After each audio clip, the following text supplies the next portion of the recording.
Neste episódio de Tarefa Discovery, faça uma viagem de entortar a cabeça ao mundo da mecânica quântica em tudo sobre incerteza. Aprenda como a descoberta de partículas elementares chamadas quarks mudou a física para sempre. Veja como as leis familiares de Newton falharam em sustentar o universo atômico e como Einstein salvou o dia com sua especial teoria da relatividade. E atente para as perguntas, atividade e recursos após cada segmento.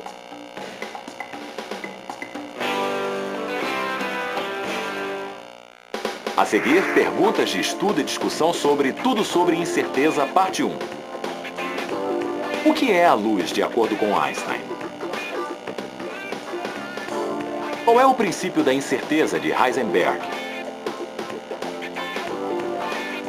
Discuta o fato que a mecânica quântica desafia o senso comum. Por que os cientistas iriam querer aceitar uma teoria baseada no princípio da incerteza?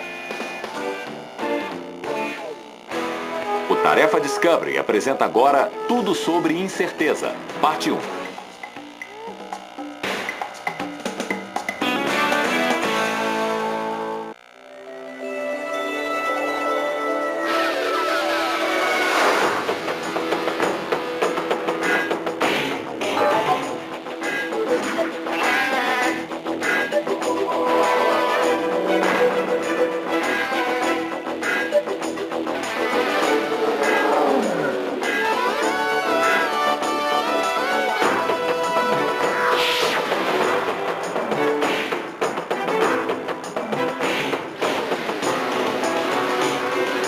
Tudo sobre incerteza.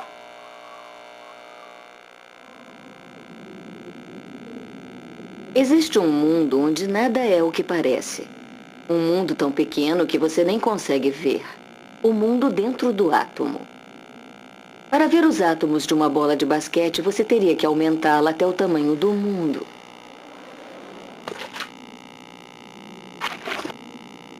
E aí o átomo seria do tamanho de uma uva.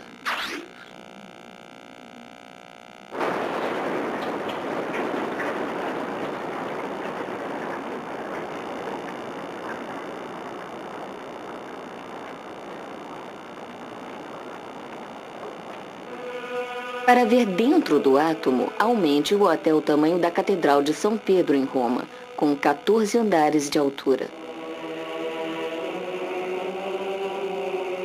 O núcleo desse átomo seria do tamanho desta partícula, um grão de sal.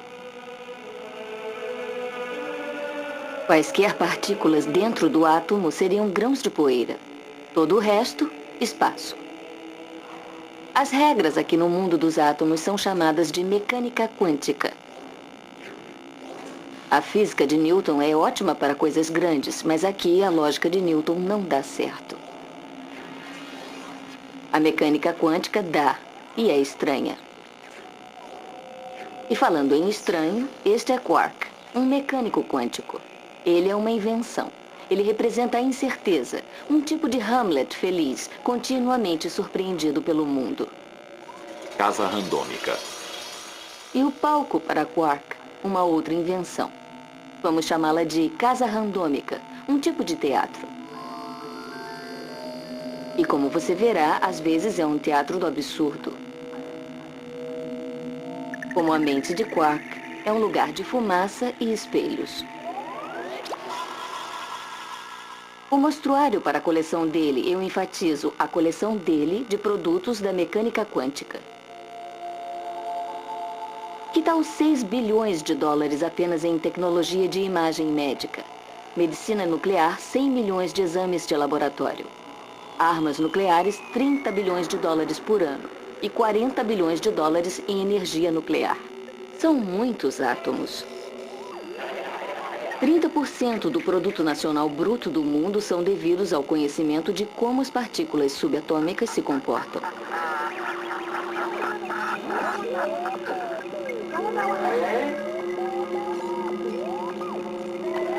Bem-vindo.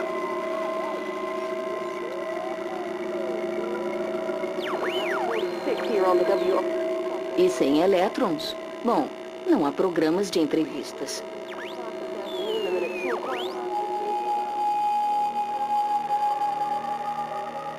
Mas há um outro lado da mecânica quântica.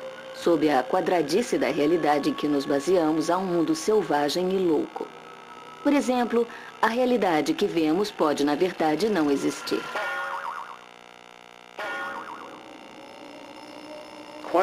A mecânica quântica é estranha. A física de Newton é lógica e todo mundo pode pegá-la. Você nem tem que convencer as pessoas. Se instalar a maçaneta próximo da dobradiça, vai ser bem difícil abrir a porta. Isso é intuição. Não há intuição na mecânica quântica, porque estamos lidando com átomos e não temos experiência com átomos e a disciplina que tivemos que aprender. A mudança em nossa intuição foi tremenda. Isso é realmente sem igual.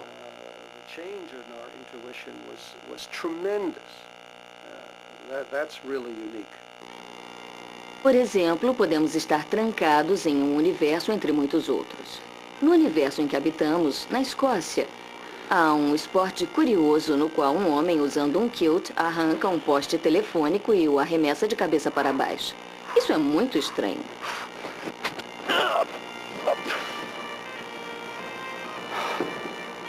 Mas pode haver um universo onde o poste de repente salta no ar e é apanhado por um homem muito surpreso de saias.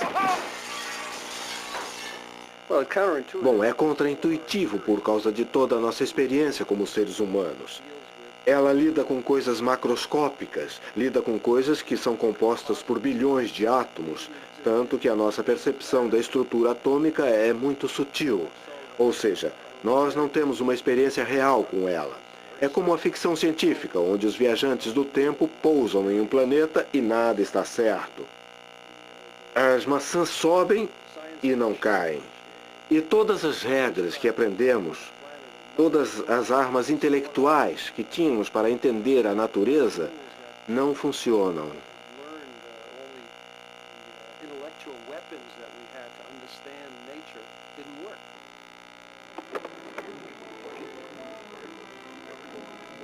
Houve uma época em que tudo era ordenado e lógico, em que uma pessoa podia confiar no bom e velho senso comum. A vermelha era a caçapa do canto.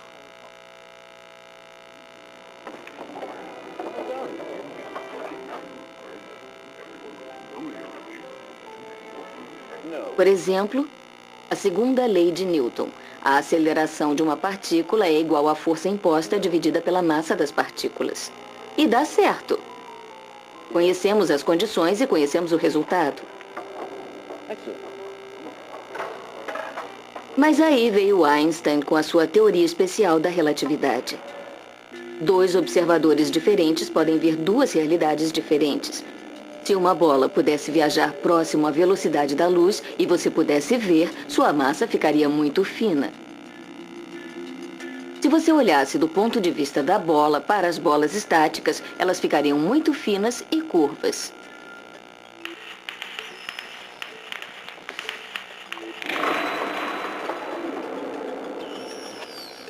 A teoria geral da relatividade de Einstein diz que os objetos, por causa da gravidade, dobram o espaço à volta deles. Einstein empurrou Newton para o ponto de ruptura, mesmo para coisas grandes. Mas para as coisas pequenas, um único átomo é a 10ª bilionésima parte de 1 centímetro. Ele pesa 1 milionésimo de 1 bilionésimo de 1 bilionésimo de 1 grama. Os elétrons pulam de uma órbita para outra. Este é um mundo onde Newton não funciona. Socorro! Temos que deixar de lado todos os nossos preconceitos. Se uma partícula nasce em A e vai para B, sabemos que é A porque nós a detectamos lá, clique. E sabemos que é B porque a detectamos lá, clique. Não temos ideia e nunca teremos ideia alguma de como ela foi de A para B. Desistimos da noção de que há um caminho de A para B. Se for uma bola de beisebol, de basquete, se for uma bala, sabemos que há um caminho. Na teoria quântica, se insistíssemos que tem que haver um caminho, íamos arranjar problemas terríveis, dilemas terríveis, e não seríamos capazes de projetar novos aparelhos de televisão. Sabe, o contrário é que é muito estranho. A mecânica quântica, felizmente, cresce gradual. Eu acho que se viesse tudo de repente, isso destruiria completamente a física. O meu problema ao explicar a ciência para plateias leigas sempre foi uma certa mulher, que está sempre na terceira fila, e sempre levanta a mão e diz: tá. Mas o senhor já viu um elétron, doutor? Como vai? Eu sou a senhora Isaac. Uma pessoa muito pé no chão.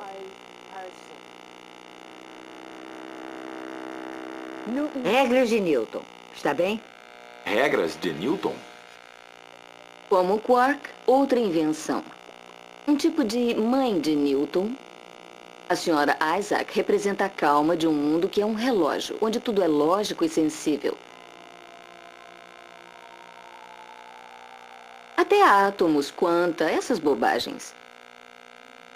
Um átomo é um núcleo que é orbitado por inúmeros elétrons, partículas sustentadas por forças.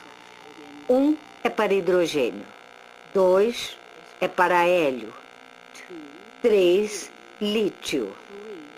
Como pequenos planetas. Qual é a confusão? A confusão é que os planetas, por causa da gravidade, um dia vão cair no Sol.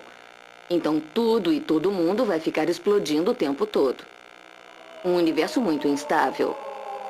A vingança de Newton. A gravidade vai sempre nos puxar para baixo.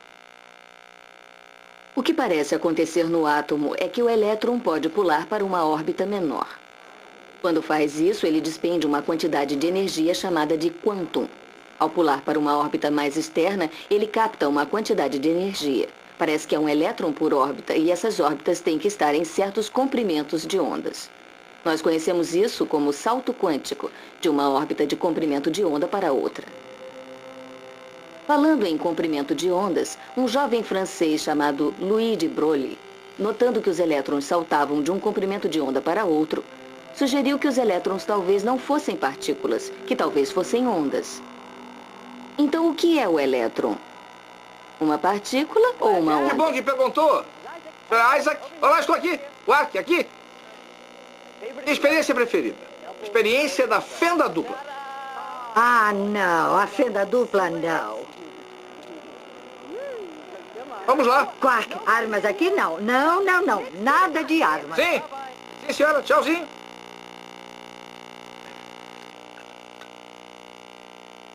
Senhores, desculpe. Continue. Linha de fogo, carregue e prepare-se. Quando eu disser fogo. Parar, fogo! 3 alvos com uma abertura, uma fenda entre um e os outros 2. Um grupo de balas atrás dessa fenda.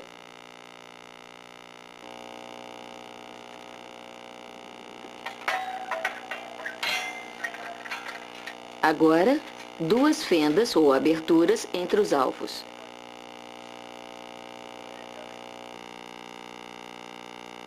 A linha de fogo, carregue e prepare-se. Atirador, preparar. Fogo! Um grupo de balas atrás da fenda 1 e da fenda 2.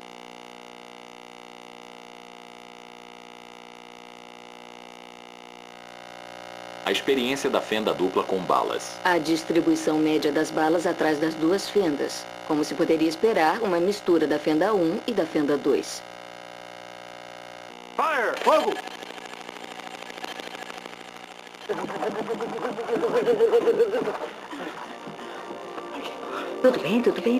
Tudo bem. Agora, as ondas. As ondas. Vamos observar as ondas.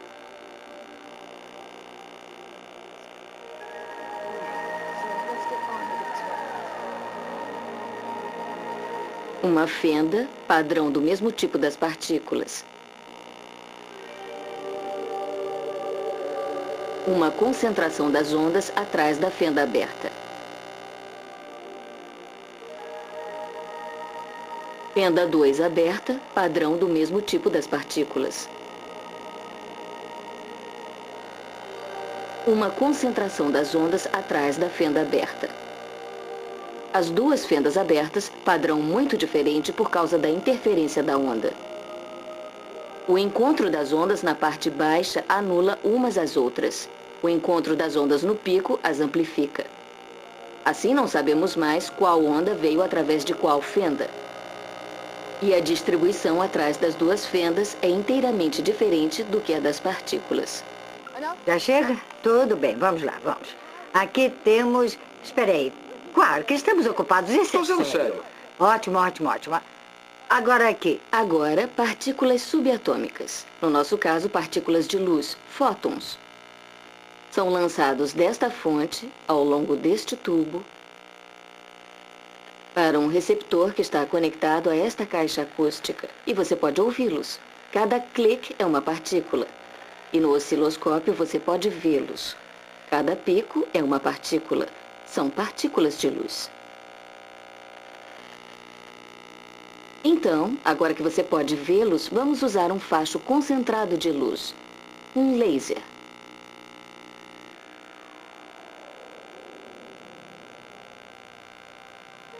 Passando por uma fenda, há um padrão como as balas, as partículas. Passando pela segunda fenda, um padrão como as partículas, como era de se esperar. Abrindo as duas fendas, e a propósito, essas duas fendas, como você pode ver, estão muito próximas, porque o laser é um facho muito fino. Enfim, passando através das duas fendas, surpresa! Temos um padrão de distribuição de ondas, embora estejamos falando de partículas.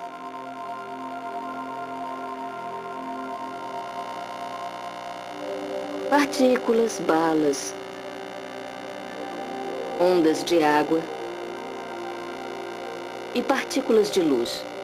Elas com certeza viajam como partículas. Na fenda 1 como partículas, na fenda 2 como partículas, nas duas fendas como ondas. Como ondas, não sabemos qual fóton passou por qual fenda. Como ondas, há uma forma de interferência de onda. Então, parece uma partícula, soa como uma partícula, mas age como uma onda. Ondas. O que sabemos sobre ondas? Uma onda é uma transmissão de energia através de um meio. Só a energia se desloca. A água só balança para cima e para baixo. Uma onda de som está sempre em comprimentos totais de onda, nunca em frações. Um prisma quebra a luz em comprimentos de onda. Na verdade, a luz se torna o rato de laboratório da física quântica. E o comprimento de onda parecia importante para todo o comportamento quântico. Foi Albert Einstein que juntou a luz e a estrutura interna do átomo. Tudo Isso bem. foi chamado de efeito fotoelétrico e deu a Albert um prêmio Nobel. Eu quero mostrar o efeito fotoelétrico. Jogue luz em certos metais e os elétrons saem do metal. Ligue um fio e você tem uma corrente elétrica. Interrompa o facho e a corrente para. Liga um motor, as portas abrem e o supermercado lhe dá as boas-vindas. Você sabe quem inventou isso? Sabe? Albert. Olá. Albert Einstein inventou Albert. isso. A surpresa não é que a luz acelere os elétrons, mas que ela faça isso muito, muito rápido. As ondas movem as coisas lentamente. Então, se a luz é uma onda... Mas se a luz é uma partícula, as partículas movem as coisas bem rápido. Vamos lá! Não. Lá vai! O que está fazendo? Ah, não. Recarregar! Não.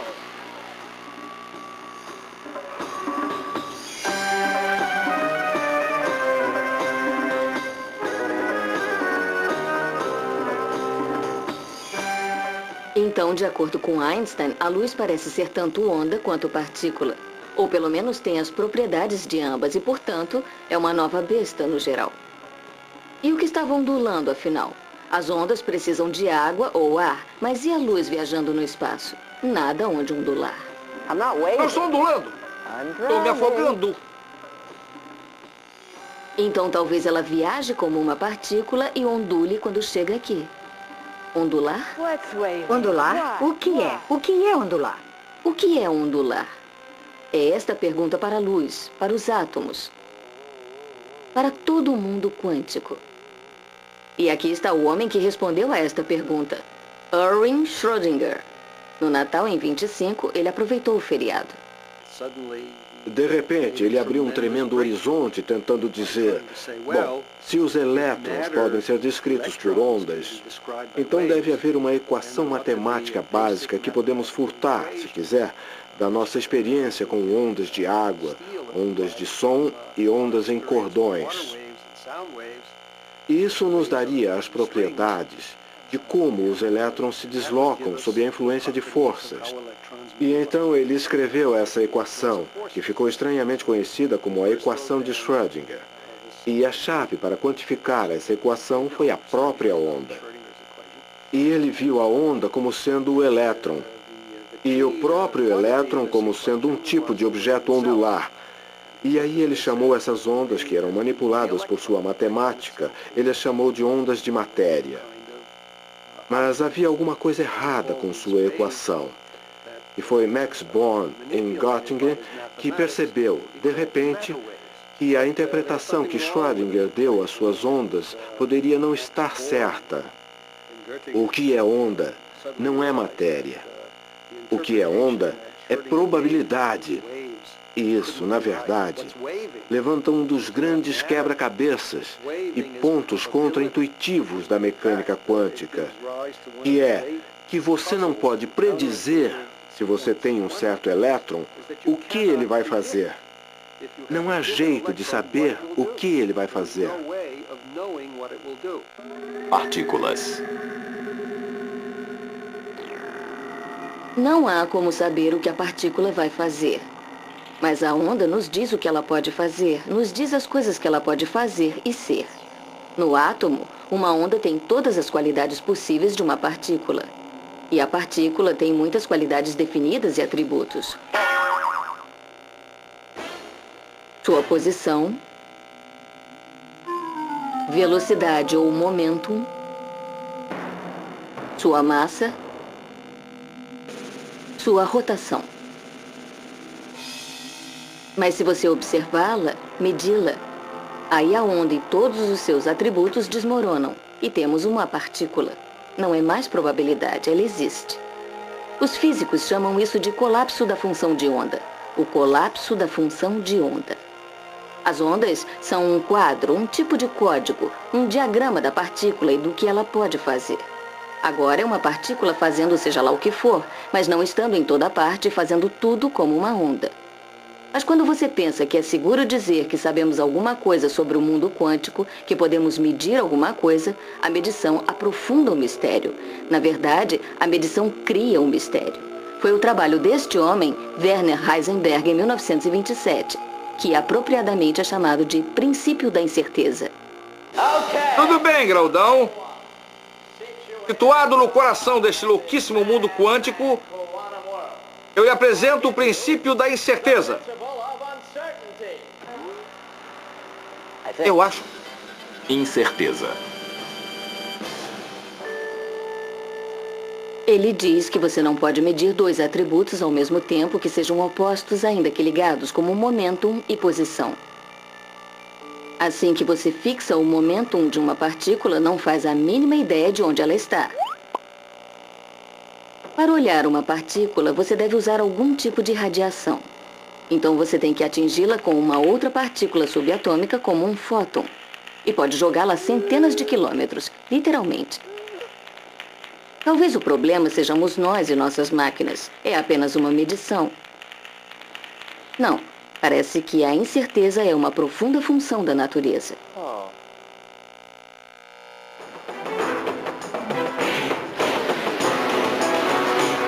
Tudo sobre incerteza. Fim da parte 1.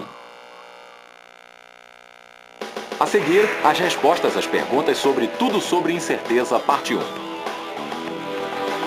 De acordo com Einstein, a luz tem propriedades tanto de onda quanto de partícula. O princípio da incerteza de Heisenberg diz que você não consegue medir dois atributos de uma partícula subatômica como momentum e posição ao mesmo tempo. Tente esta atividade com a sua turma.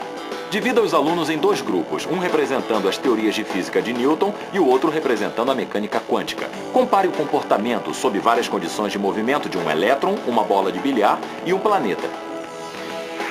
Para aprender mais, o Tarefa Discovery sugere a aventura da partícula neste endereço da internet. Peça à sua bibliotecária para ajudar você a explorar os muitos recursos que a sua biblioteca tem a oferecer.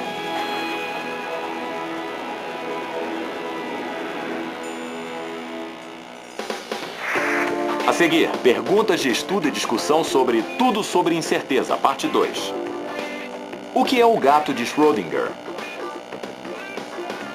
O que é a totalidade sem costura e quem a desenvolveu? Discuta o significado por trás da declaração de Einstein Deus não joga dados. Se você concorda e quais são as implicações se esta declaração é verdade ou não. O Tarefa Discovery apresenta agora Tudo sobre Incerteza, parte 2.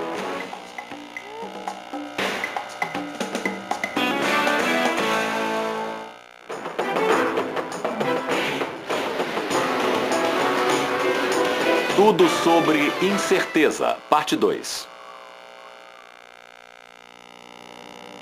Não estamos separados da natureza. Nós e todos os nossos trabalhos fazemos parte de sua certeza e de sua incerteza. A medida e o que é medido estão emaranhados, perdidos um no outro. Foi ao se adaptar que a incerteza da natureza foi revelada na hora da incerteza humana. Foi o início de um século incerto. E, ironicamente, foi a luz do intelecto que furou a velha ordem. Nietzsche declarou que Deus estava morto.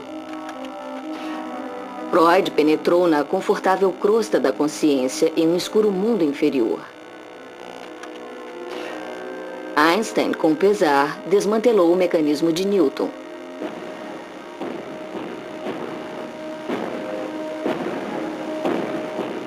Duas guerras mundiais foram quebrando as classes, o poder, a velha ordem. E neste vazio de incertezas vieram os tiranos, a certeza e os bárbaros. Mao, Stalin, Hitler.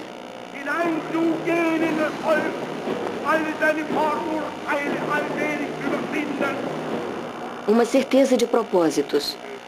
Uma certeza de raças.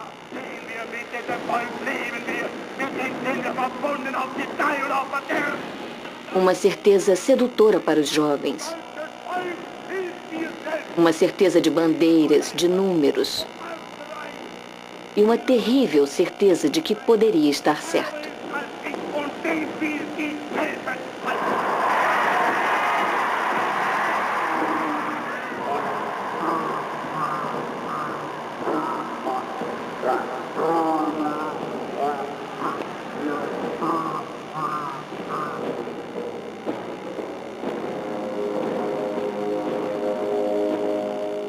E no meio disso tudo, Werner Heisenberg. Seu trabalho, incerteza. Sua vida, incerteza.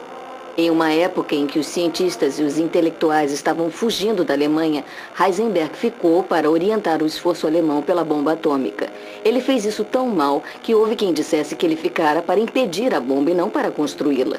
O princípio da incerteza. Mesmo em suas visões posteriores do mundo quântico, ele preferiu a possibilidade, a probabilidade, mais do que a realidade. Ele diz que há uma onda que Schrödinger achara na matemática. Mas não devemos pensar nessa onda como uma coisa real se deslocando no espaço. Está lá apenas como um potencial. Potencial para o que pode acontecer se fizermos uma experiência. Mas ela não tem uma existência sozinha. Então, sempre temos que pensar na física como um tipo de conexão entre os fatos no mundo macroscópico, que são fatos reais, e no meio há objetos matemáticos, que podemos chamar de potenciais, que realmente, em algum sentido, não estão aqui ou ali. Eles são relevantes, mas não devemos pensar neles só como coisas reais que se deslocam, mas também como coisas que nos dizem o que é potencial para uma coisa real emergir. Esse também era o princípio básico na interpretação de Niels Bohr, que também diz que nunca devemos pensar que o mundo quântico realmente exista. O grande físico dinamarquês Niels Bohr, um homem de visões firmes, disse simplesmente: não há uma realidade profunda, só fenômenos. Partículas, ondas, quem liga? A matemática funciona, então muitos físicos assumem essa visão. Se os números funcionam, por que ir mais longe? Assim a loucura morre.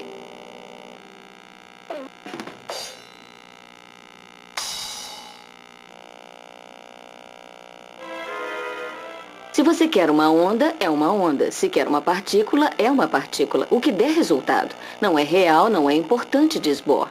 Mas o importante é o que você mede, porque aí se torna real. As ondas se tornam partículas. A medição se torna tão importante quanto o que é medido. Isso, na verdade, cria a realidade. Já que decidimos quando fazer a medição, nós derrubamos a função de onda e fixamos a partícula. Nós criamos a realidade? O melhor exemplo da nossa criação da realidade é a famosa experiência de raciocínio chamada de gato de Schrödinger. Você lembra de Schrödinger? Esta é uma caixa completamente lacrada. Se pudéssemos ver dentro dela, veríamos uma fonte radioativa. A decadência randômica de um átomo. A fonte tem 50% de chance de acionar um martelo para esmagar um frasco de ácido prússico, matando, portanto, o gato. Um observador tem que abrir a caixa para derrubar a função de onda em um dos dois estados possíveis. Lembre-se, antes da medição na mecânica quântica, há as duas probabilidades. O gato está morto ou o gato está vivo. Até que um observador olhe na caixa, o estado do gato é apenas uma onda. Ele está tanto morto quanto vivo. Newton, muito bem. Boa, Newton, boa. Boa, boa.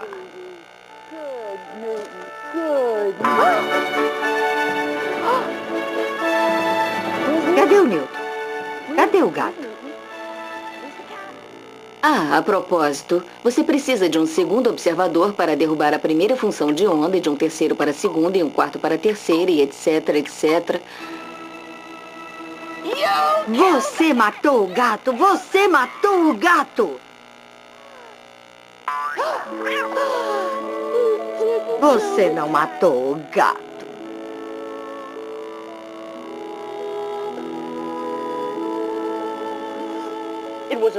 Foi só uma experiência de raciocínio. Só um raciocínio. Dizemos que o gato deve estar vivo ou morto. Como sabermos? Bom, achamos isso porque quando olhamos para o gato, ou o vemos morto ou vivo. Nunca vemos as duas possibilidades. Temos uma possibilidade de que, na verdade, vimos o gato morto. Temos outra possibilidade de que vimos o gato vivo. No clássico modo de pensar, só uma dessas possibilidades pode se materializar, pode estar lá. Então, talvez o que aconteça conosco quando olhamos para o gato, na verdade, existimos em dois mundos paralelos. Um mundo no qual lembramos que vimos o gato morto e outro mundo no qual lembramos que vimos o gato vivo. E de algum modo miraculoso, a mecânica quântica está nos ensinando a absorver isso.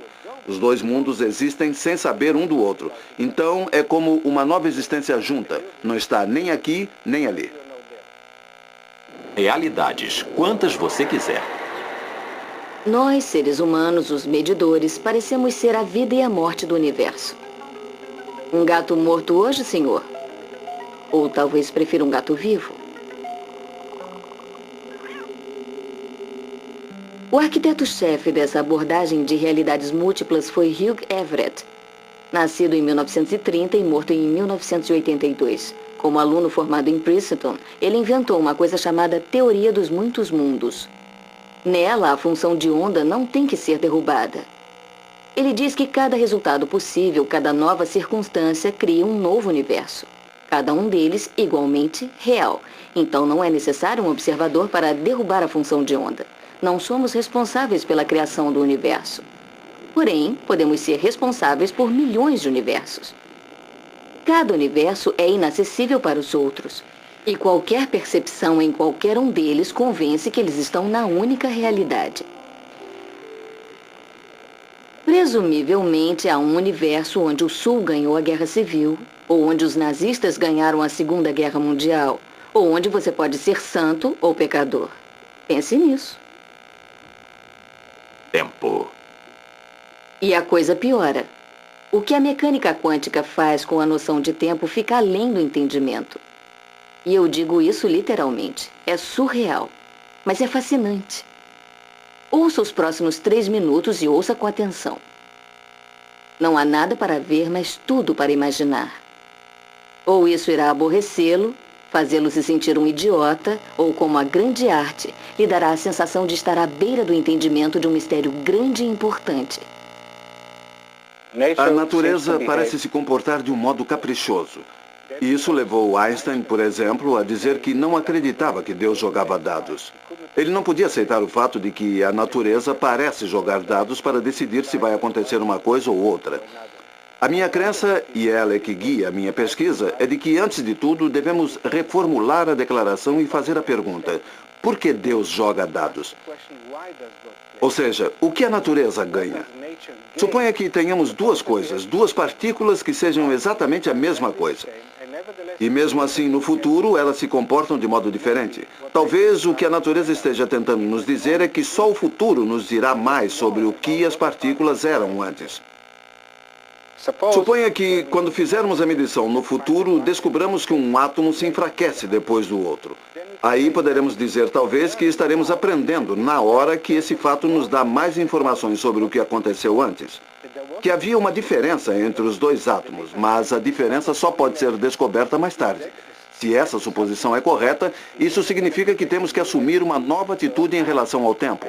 Eu tenho uma nova formulação onde a partícula ou cada sistema quântico é descrito em um dado momento por duas funções de onda e não uma.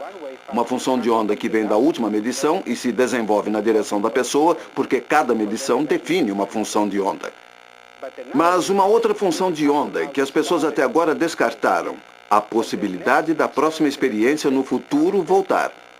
A próxima experiência definiu uma outra função de onda. Essa nova função de onda é relevante também para o presente.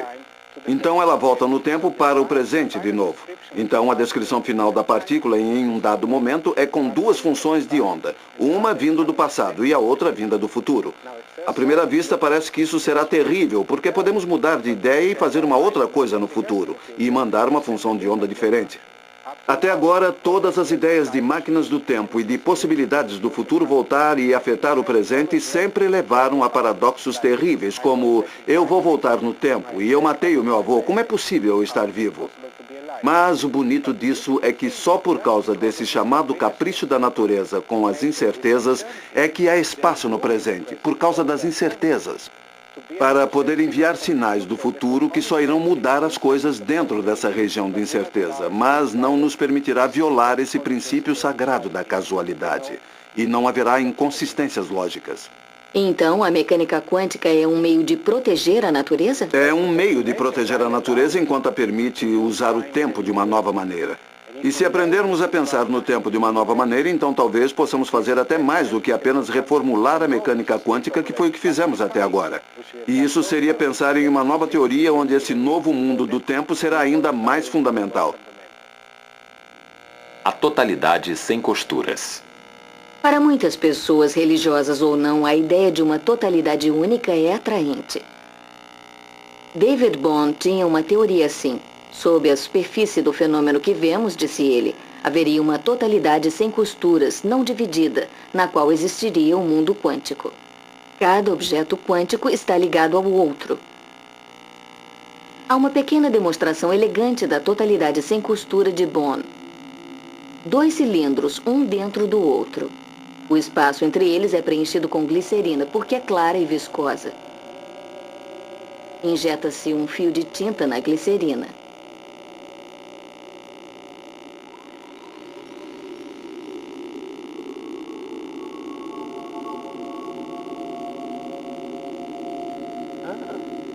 Forma um fio. Tudo bem? Tudo certo. Vira-se o cilindro interno e o fio de tinta desaparece em 3 rotações. No sentido do relógio. Não tão rápido.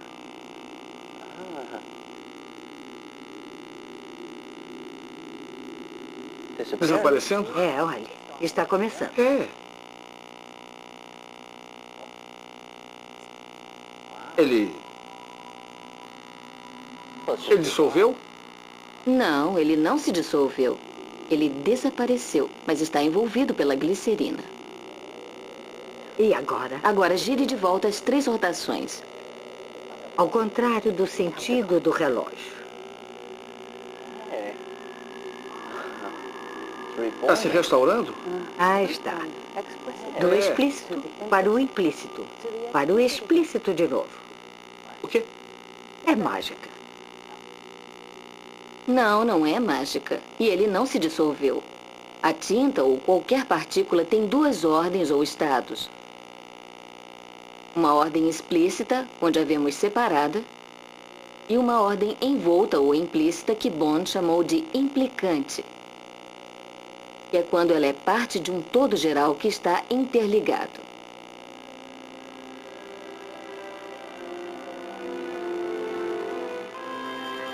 Bohm disse que o objeto quântico é tanto onda quanto partícula. Uma onda não de matéria e nem de matemática, mas de informação. E ela guia a partícula. Cada onda-partícula está emaranhada com outra. Então, é uma totalidade sem costuras. Uma realidade profunda que existe sempre, enquanto o fenômeno vai e vem. Se serve de consolo, o universo não precisa de nós. Bohm restaura uma certa humildade à nossa posição e uma reconfortante unidade ao universo.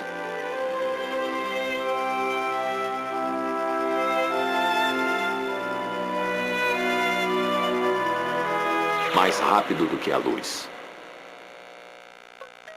Albert Einstein estava profundamente infeliz com a mecânica quântica. Ela violou o espaço, o tempo e o senso comum. Havia alguma coisa que não sabíamos sobre a teoria quântica. Einstein determinou o fim da bobagem. Então, crianças, o que diz a teoria especial da relatividade? Nada pode viajar mais rápido do que a luz. Por quê? Vocês podem perguntar.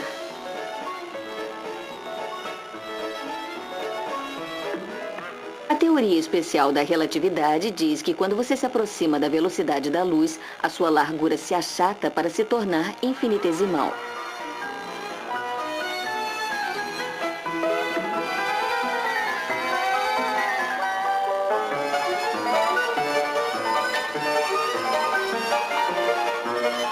Se você romper o limite da velocidade, a sua massa será infinita e isso é impossível. E você iria precisar de energia infinita. E no universo inteiro não há energia infinita. Einstein combateu isso. Em 1935, com Rosen e Podolsky, ele apresentou uma nova experiência de raciocínio. Gerar duas partículas e deixar uma delas aqui na Terra, enquanto mandava a outra para uma galáxia distante 2 milhões de anos-luz. Sempre que a rotação de uma partícula for para a esquerda, a rotação da outra partícula tem que ser para a direita, já que a rotação total das duas partículas tem que ser zero, a lei do momentum angular. Mas lembre-se, de acordo com a teoria quântica, o valor da rotação não é determinado até ser feita a medição. Então vamos deixar a partícula que ficou aqui na Terra girar para a esquerda. Como é que a outra partícula que está a 2 milhões de anos-luz sabe disso e automaticamente gira para a direita?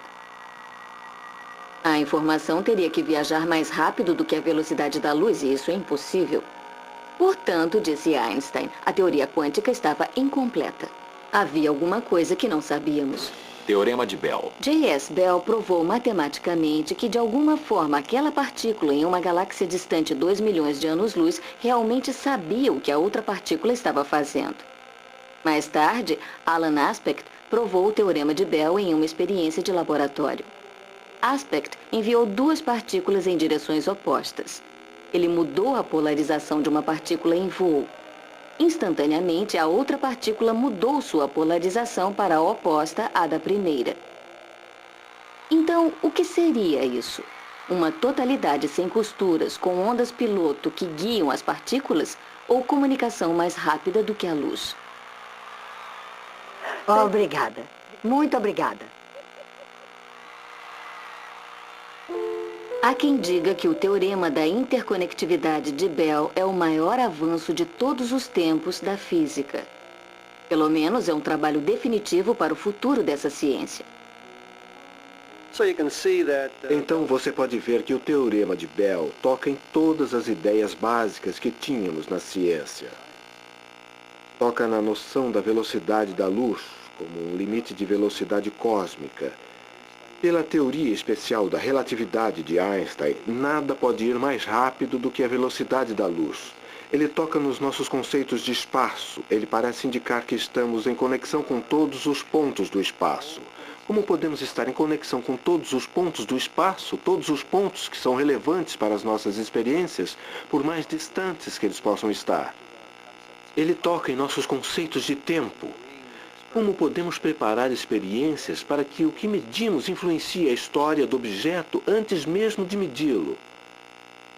É uma enorme arrogância cósmica acreditar que podemos prosseguir com uma declaração de que nada existe, a menos que o observemos. No coração da mecânica quântica está a incerteza. Não apenas o princípio da incerteza, mas todo o conceito da incerteza. Ele parece cativante, se espalha por toda a ciência. Mas nós sabemos que a mecânica quântica funciona. Olhe em volta, olhe à sua volta. Só não sabemos por que funciona. Só podemos dizer que a natureza parece ser assim. A palavra incerteza por toda parte. Eu soube que os cosmólogos gostam da teoria dos muitos mundos de Everett. E talvez seja só por causa da segurança do emprego, porque muitos mundos têm muitos cosmólogos. O iniciozinho do universo foi um evento quântico.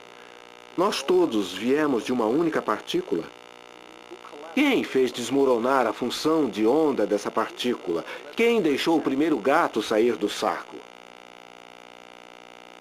Agora ouvimos falar em computadores quânticos com muitas funções paralelas e que há códigos quânticos invioláveis, códigos baseados nos princípios da incerteza e que podem ser muito importantes por causa da privacidade, da propriedade, da comunicação pela internet e tudo isso. Ouvimos falar sobre a biologia quântica e aí, é claro, há o santo graal da física moderna, que é a gravidade quântica. Como a gravidade se comporta na reduzida escala atômica. O princípio da incerteza pode ser chamado de princípio da tolerância. Tolerância no sentido de engenharia, sim. Eles fazem funcionar, mesmo se o ajuste não for perfeito. Mas tolerância no sentido humano, precisamos ter pessoas perguntando umas às outras: o que você acha? Qual é a sua opinião? Pode ser confortante para muitas pessoas ter certeza. Certeza de que você vai comer, certeza de que vai beber, de que vai fazer amor. Mas certeza absoluta é entorpecimento e enfado. Nós precisamos da incerteza. É o único modo de prosseguir.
A seguir, as respostas às perguntas sobre Tudo sobre Incerteza, parte 2.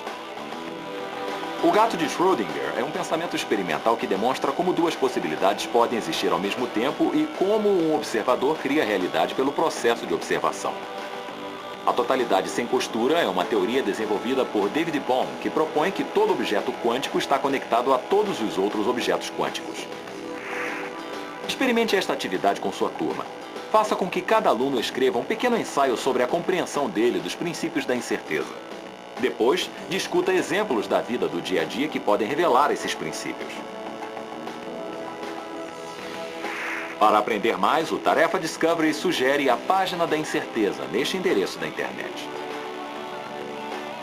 Peça à sua bibliotecária para ajudar você a explorar os muitos recursos que a sua biblioteca tem a oferecer.